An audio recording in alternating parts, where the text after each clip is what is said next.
I got so much motherfucking design on right now.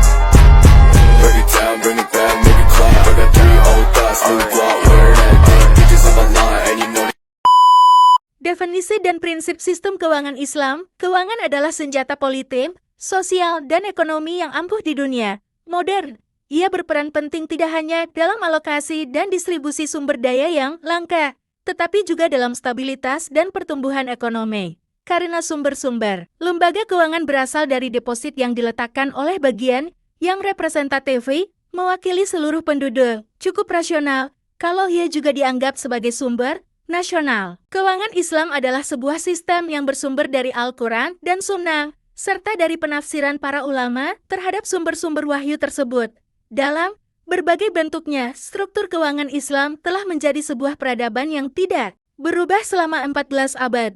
Selama 3 dasawarsa terakhir, struktur keuangan Islam telah tampil sebagai salah satu implementasi modern dari sistem hukum Islam yang paling penting dan berhasil dan sebagai uji coba bagi pembaruan dan perkembangan hukum Islam pada masa mendatang. Ciri-ciri sistem keuangan Islam adalah 1. Harta publik dalam sistem keuangan negara Islam adalah harta Allah. 2. Rasul adalah orang pertama yang melakukan praktik keuangan Islam. 3. Al-Quran dan Sunnah merupakan sumber yang mendasar bagi keuangan Islam. 4.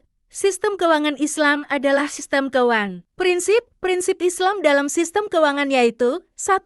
Kebebasan bertransaksi. 2. Bebas dari maghrib maisir yaitu judi atau spekulatif yang berfungsi mengurangi konflik dalam sistem keuangan. Gharar yaitu penipuan atau ketidakjelasan. Riba, pengambilan tambahan dengan cara batil. 3. Bebas dari upaya mengendalikan, merekayasa, dan memanipulasi harga. 4. Semua orang berhak mendapatkan informasi yang berimbang, memadai, akurat, agar bebas dari ketidaktahuan bertransaksi. Fungsi dan karakteristik sistem keuangan. 1. Karakteristik sistem keuangan Islam. Pertama, nilai ketuhanan. Menurut Yusuf Qaradawi, ekonomi Islam adalah ekonomi yang bercirikan ketuhanan. Sistem ini bertitik tolak dari Allah, bertujuan akhir kepada Allah. Kedua, nilai dasar kepemilikan al-milkiyah. Konsep kepemilikan dalam Islam tidak sama dengan konsep kepemilikan dalam faham liberalisme seperti yang dikemukakan oleh John Locke. Menurut John Locke, setiap manusia adalah tuan serta penguasa penuh atas kepribadiannya, atas tubuhnya, dan atas tenaga. Ketiga, keseimbangan al-muzanam. Sistem ekonomi kapitalis lebih mementingkan individu dibanding dengan masyarakat. Pada sistem ini seseorang merasakan harga diri dan eksistensinya.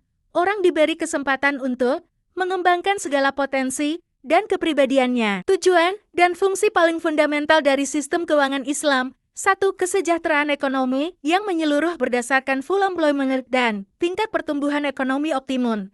2. Keadilan sosioekonomi dengan pemerataan distribusi pendapatan dan kesejahteraan. 3. Stabilitas dalam nilai uang sehingga dipergunakan sebagai satuan perhitungan, patokan yang adil dalam penangguhan, pembayaran, dan nilai tukar yang stabil. 4.